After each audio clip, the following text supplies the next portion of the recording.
और अब आपको सीधे लिए चलते हैं पुणे, जहां राज ठाकरे रैली को संबोधित कर रहे हैं।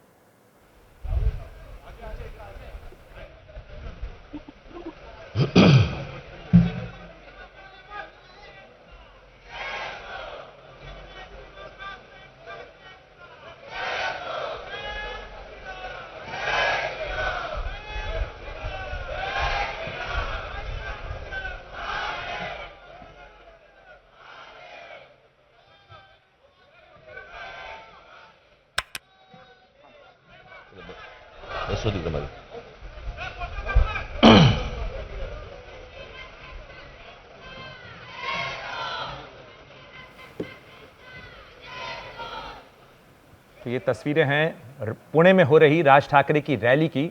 बड़े दिनों बाद राज ठाकरे रैली कर रहे हैं और निश्चित रूप से इस रैली से उम्मीद की जा रही है कि वो बीजेपी सांसद ब्रजभूषण शरण सिंह की तरफ से किए जा रहे हमलों का भी जवाब देंगे और साथ ही उद्धव ठाकरे ने पिछली रैली में जो कुछ कहा उसका भी जवाब राज ठाकरे दे सकते हैं इस रैली में।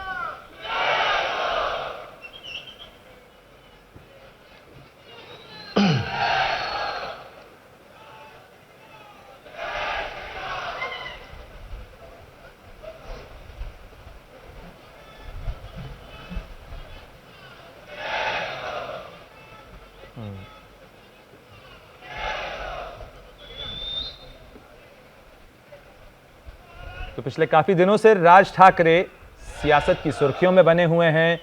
हनुमान चालीसा का विवाद हो या मस्जिदों से लाउडस्पीकर हटाने का मामला हो, अयोध्या दौरे का मामला हो, लगातार वो सक्रिय भी हैं और सुर्खियों में भी हैं।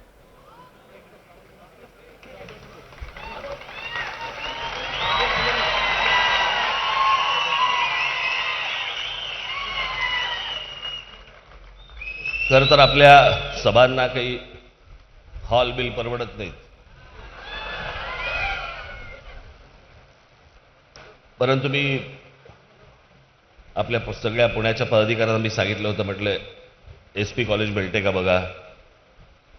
मग एसपी कॉलेजच्या लोकांनी नकार दिला की हल्ली आम्ही कोणालाच देत नाही.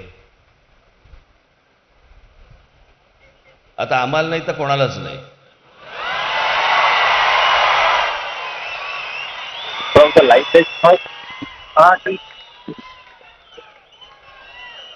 मग ते काय नदी पात्राचा विषय झाला, पण एकूणच आता सध्याचं हवामान पाहता कोणत्या वेळेला पाऊस पडेल अशी चिन्ह सध्या तरी दिसत आहेत. काल मुंबईमध्ये पाऊस पडला, आज कदाचित पडेल पण. आणि मी म्हटलं की ते निवडणुका नाहीत, काही नाही, उगाच कशाला भिजत भाषण करा.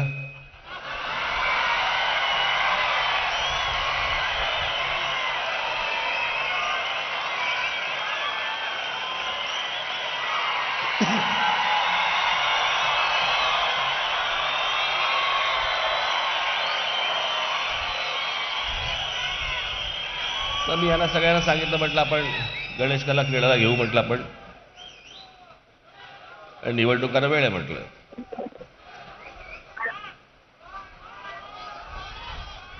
काय आलं काय आवाज येईल, हळूहळू येईल.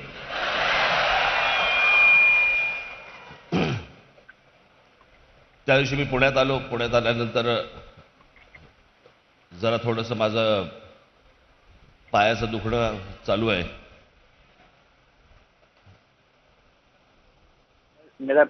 पायामुळे थोडंसं कमरेला मला थोडा त्रास होतो.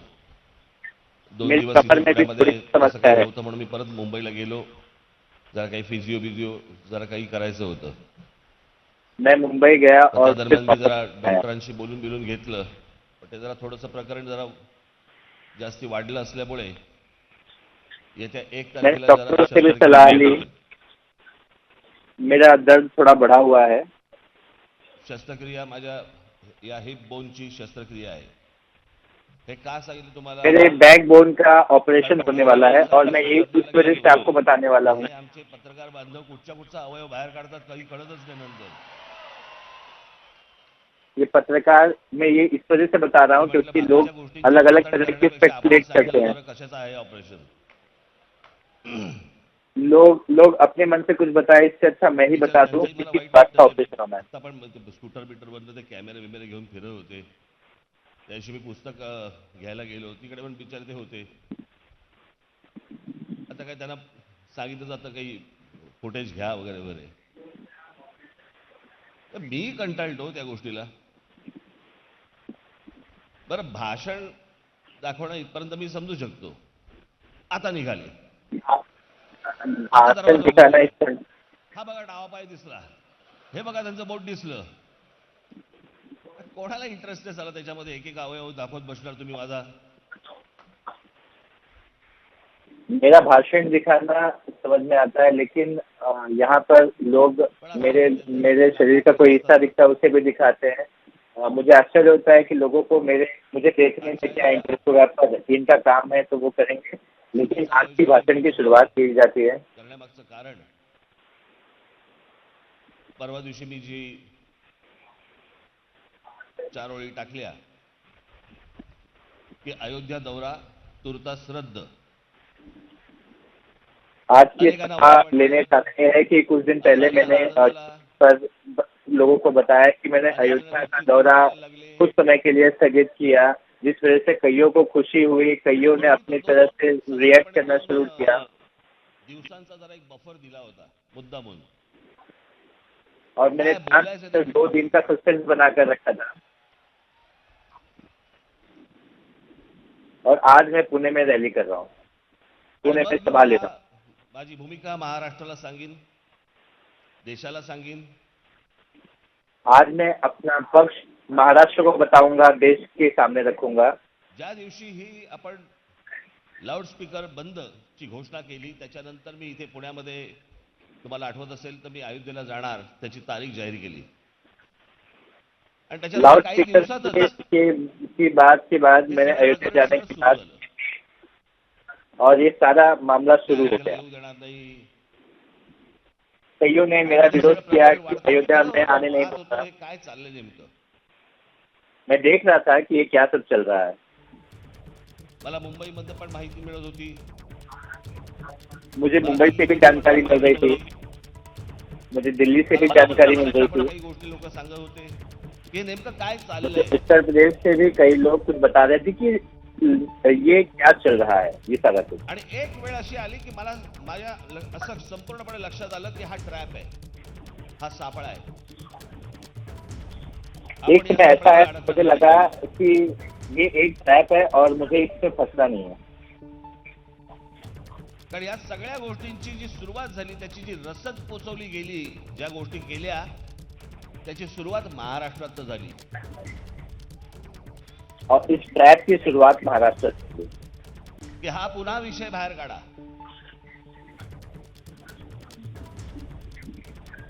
ये विषय दोबारा से निकाला जाए. ज्यांना ज्यांना माझी अयोध्या वारी खुपली होती असे अनेक जण होते.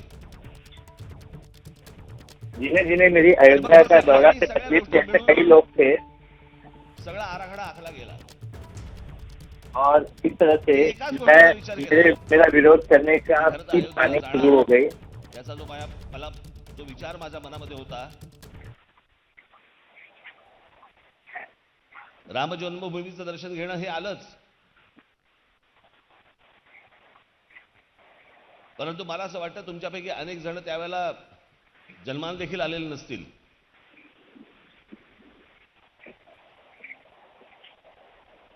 तेव्हा आजच्यासारखी चॅनल्स नव्हती. मैंने अयोध्या उस वक्त देखा है, इसमें से कई लोग उस वक्त जन्म भी नहीं होंगे, भारतामध्ये चैनल भी नहीं होंगे.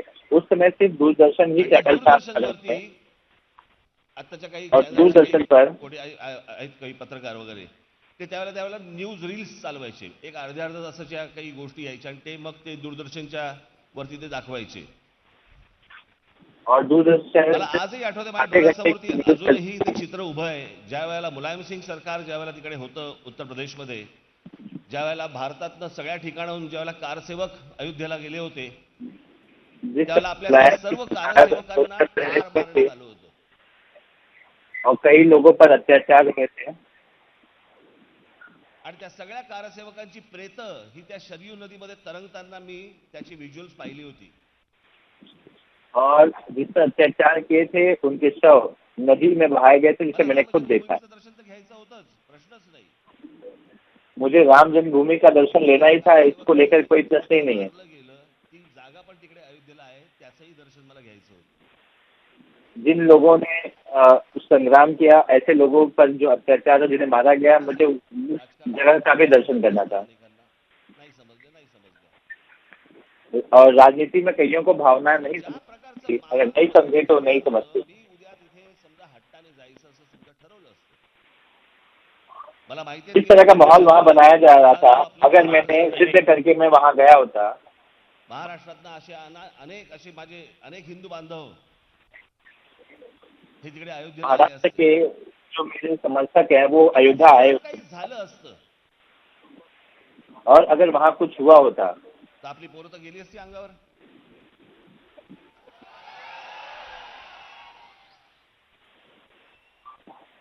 तुमच्यावरती केसेस टाकल्या गेल्या असत्या, तुम्हाला और जेलमध्ये लोगों पर सोडवलं गेलं कई असतं. केसेस में फंसाया जा आणि सकता हक है। ना काही कारण नसताना तुमच्यावरती अनेक केसेस आणि जेलमध्ये जाणं आणि त्या केसेस परत तिकडे चालवणं, आणि तो ससेमिरा जेव्हा तुमच्या पाठीशी लावला असताना, हे इथे बाळा नांदगावकर बसलेत, नितीन सरदेसाई बसलेत, मी यांच्याशी बोलत होतो. मी म्हटलं आपली पोरं म्हटलं मी हाकनाक घालवणार नाही अशी.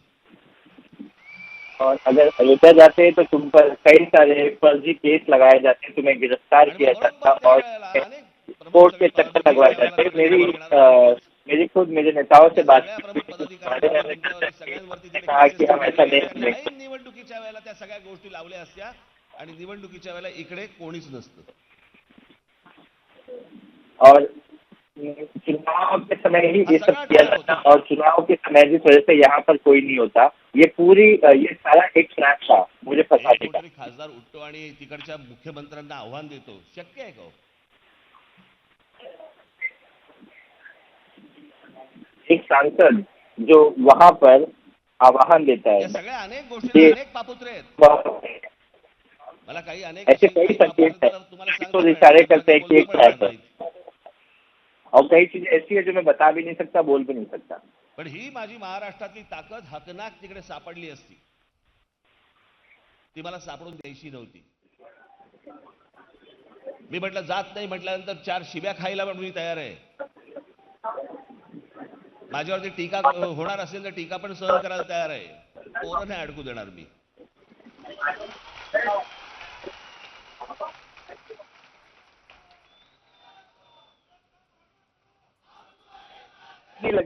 आत्ता जाग आली या सगळ्या गोष्टी की राज ठाकरेंनी माफी मागावी वगैरे. जवळपास 12 इतने दिनों बाद फिर बात याद आ रही है क्या तेव्हा कुठे कि राज ठाकरे ने माफी मांगनी चाहिए? राज ठाकरेंनी माफी मागितली तरच त्यांना अयोध्येमध्ये पाऊल ठेवून देऊ. एक गोष्ट तुम्हाला सांगतो, यातनं चुकीचे पायंडे पडतात एवढं सगळ्यांनी लक्षात ठेवावं.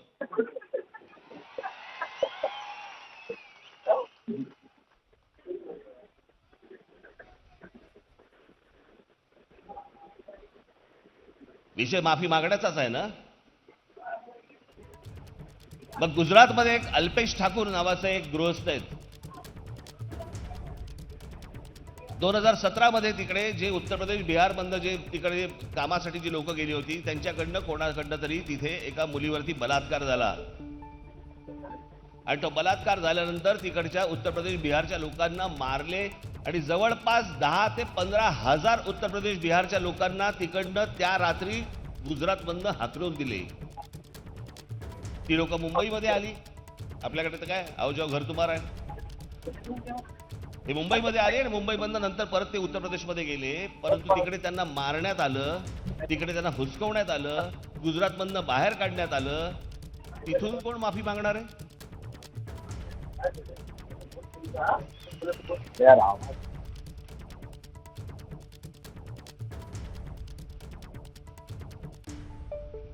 तिथून कोणाची माफी मागायला लावणार आहात तुम्ही? कोणाला माफी मागायला लावणार? आणि म्हणून मला असं वाटतं की तुम्ही पण सर्वांनी हे राजकारण नीट समजून घेणं गरजेचं आहे की हे आत्ता कसं काय सुरू झालं अचानक. ज्यांना आपलं हिंदुत्व झोंबलं, ज्यांना आपले लाऊडस्पीकर झोंबले, सगळ्यांनी एकमेकांचे सगळे आपल्या विरोधामध्ये सगळे एकत्र येतात, अन्यथा भांडत असतात. साधी गोष्ट लक्षात घ्या ना. त्या आता ते काय कोणते दाम्पत्य, राणा दाम्पत्य. बरं, मी सांगितलं काय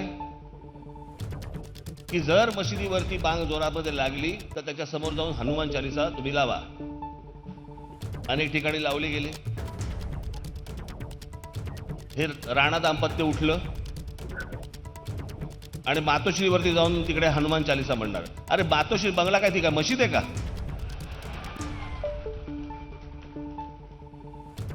नवनीत राणा और रवि राणा ने तय किया कि वो हनुमान चालीसा मातोश्री के बाहर जाकर करना चाहते हैं. सवाल ये है कि क्या वो मस्जिद है क्या, मातोश्री यानी. मधु इथे आणि चंद्र तिथे. आणि मग या सगळ्या गोष्टींमधनं ते सगळे परत मग एकत्र आले. मग त्यांना सोडण्यात आलं. शिवसेनेकडनं काय वाटेल ते बोलण्यात आलं त्यांना. ते पण काहीतरी वाटेल ते बोलत होते शिवसेनेवर. एवढा सगळा राडा तुम्ही सगळ्यांनी टेलिव्हिजनवरती पाहिल्यानंतर लडाखमध्ये ते दाम्पत्य आणि संजय राऊत एकत्र जेवताना दिसले. इस घटना के बाद शिवसेना की तरफ से क्या कुछ नहीं कहा गया रवि राणा और नवनीत राणा को लेकर. पूरा महाभारत टीवी पर पूरे महाराष्ट्र की जनता ने देखा. लेकिन बाद में लद्दाख में जो तस्वीरें संजय राउत और रवि राणा और नवनीत राणा के सामने निकल कर आई, उस पर क्या कहेंगे. ज्यांच्यामुळे एवढा सगळा प्रकरण सगळं अख्खं घडलं आणि त्यांच्याबरोबर तुम्ही तिकडे लडाखमध्ये फिरताय, तिकडे तुम्ही खांद्यावरती हात ठेवून त्यांच्याशी बोलताय, तिकडे तुम्ही त्यांच्याबरोबर जेवताय. हे सगळे ढोंगी आहेत. जो तस्वीरें लद्दाख से सामने निकल कर आई कि रवि राणा के साथ खाना खाते हुए संजय राउत दिखे, नवनीत राणा के साथ फोटो खिंचाते हुए दिखे, ये सब संजय राउत की तरफ से ढोंग किया जाता है. ये लोग ढोंगी है.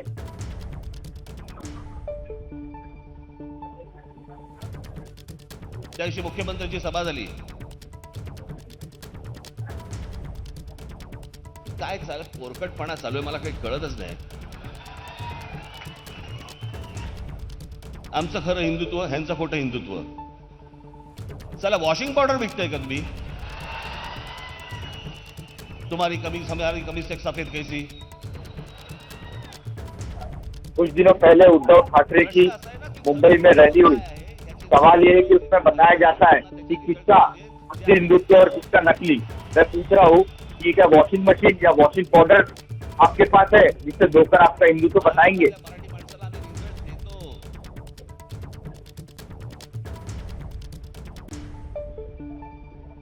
हे जे आता उत्तर प्रदेश बिहारचं बोलतायत ना आता हे सगळेजण, हे जेव्हा आंदोलन झालं होतं, आठवा तुम्ही या गोष्टीला. आता 12-14 वर्ष झाली.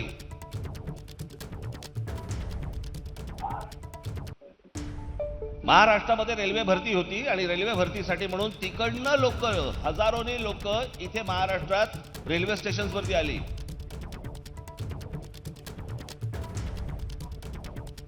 दो 2008 में जो घटना हुई थी वो याद करने की जरूरत है. रेलवे भर्ती की परीक्षा के लिए उत्तर प्रदेश बिहार से महाराष्ट्र में छात्र जो है वो आए थे और उस वक्त वो आंदोलन हुआ था. काय चाललंय तुमचं? कशासाठी आलात तुम्ही इथे? तिथे बोलता बोलता त्या बाचाबाचीत तिथल्या एका मुलाने आपल्या एका पदाधिकाऱ्याला आईवरनं शिवी दिली आणि जे सगळं प्रकरण सुरू झालं ते तिथून सुरू झालं.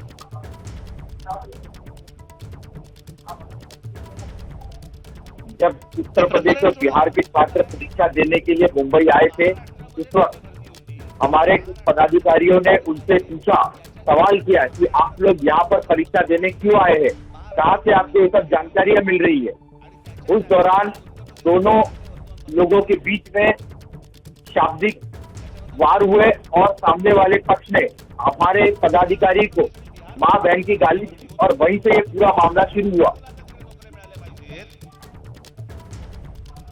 महाराष्ट्रामध्ये असेल तर महाराष्ट्रातल्या मुलांना मिळाल्या पाहिजेत. इथे हजारो बेरोजगार तरुण तरुणी आज इथे आहेत. पण या सगळ्या गोष्टी झाल्यानंतर ज्यावेळेला तिथे ममता बॅनर्जी ज्यावेळेला रेल्वे मंत्री झाल्यानंतर त्यांनी रेल्वे परीक्षा या स्थानिक भाषेमध्ये घेतल्या जातील म्हणून सांगितलं आणि त्याच्यानंतर महाराष्ट्रातल्या हजारो मुलांना रेल्वेमध्ये भरती मिळाली, नोकऱ्या मिळाल्या. हमारा सवाल केवल इतना है कि महाराष्ट्र के लोग या दूसरे राज्यों में रहने वाले छात्रों को उन्हीं के राज्यों में नौकरियां मिलनी चाहिए, उनके राज्यों की भाषा में परीक्षाएं होनी चाहिए. इसीलिए हमारा आंदोलन था.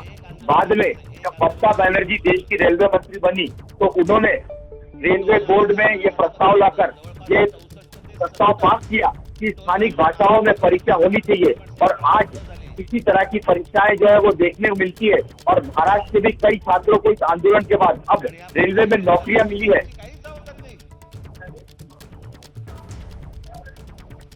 या बाकीच्या पक्षांची जबाबदारीच नाही की लोकांना हे टोलवाले लुटतायत, त्याच्याबद्दल हे काही बोलणार नाहीत. या आपल्या मुंबईमध्ये या काय ते तुमचं काय बॉलिवूड का काहीतरी पाकिस्तानी कलावंत येत होते, या देशामधनं हाकलून दिले त्यांना.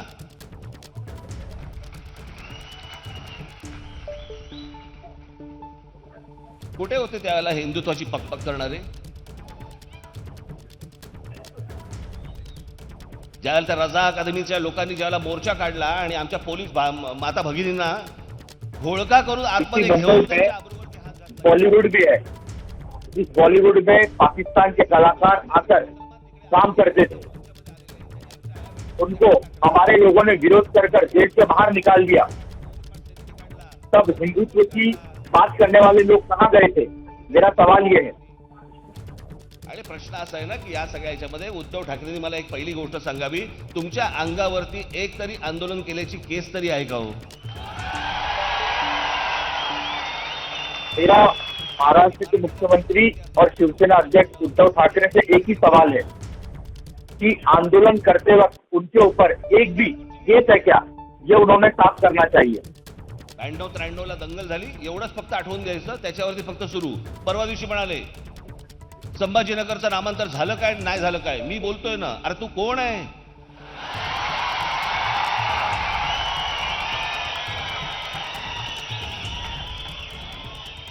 तू कोण? वल्लभभाई पटेल काय महात्मा गांधी? तू कोण आहे की मी बोलतोय ना? अरे मी बोलतोय ना, काय लॉजिक आहे? इतकी वर्ष केंद्रामध्ये सत्ता होती, आजपर्यंत कधी संभाजीनगरचा प्रश्न कधी मिटवला? नामांतरचा प्रश्न कधी मिटवला? कधीच नाही.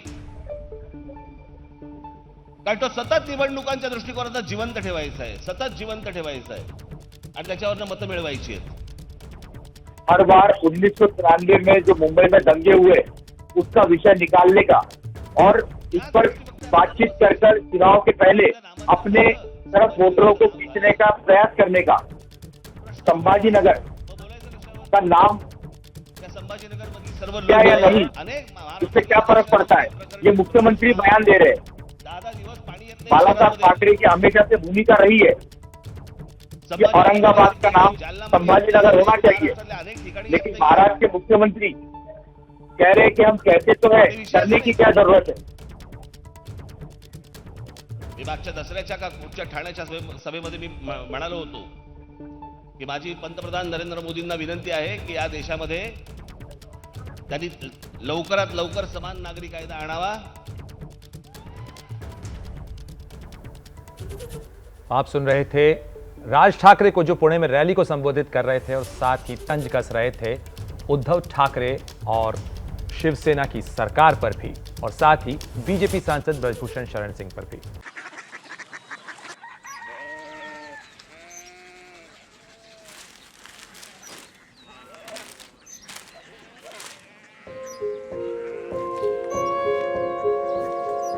बाबा बाबा कोरिया सिटी জানি না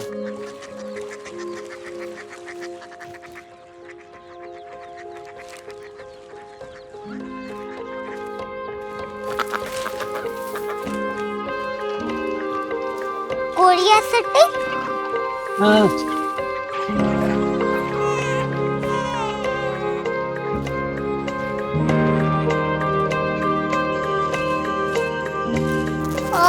कोरिया सिटी कहाँ पे है?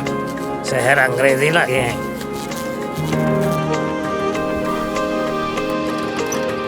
Korea city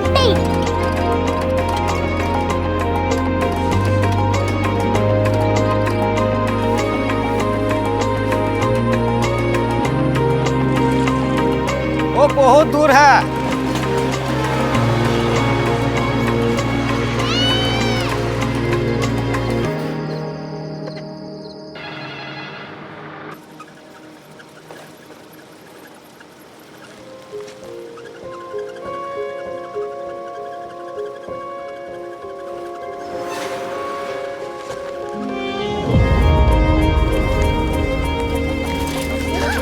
Korea city.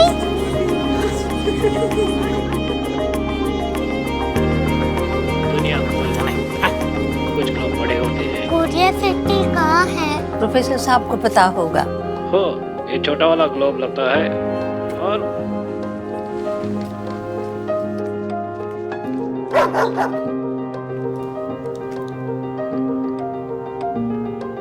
पता नहीं, मेरी बेटी से जाके मिल लो, शायद उसे मालूम हो।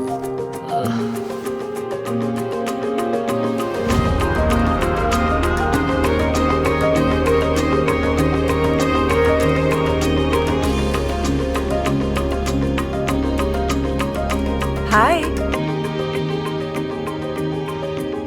बाबा ने भेजा है। Come here. Korea city. Korea city नहीं, क्यूरियोसिटी। वो क्या? That's what brought you here? जो तुम्हें यहाँ तक ले आया। क्यूरियोसिटी।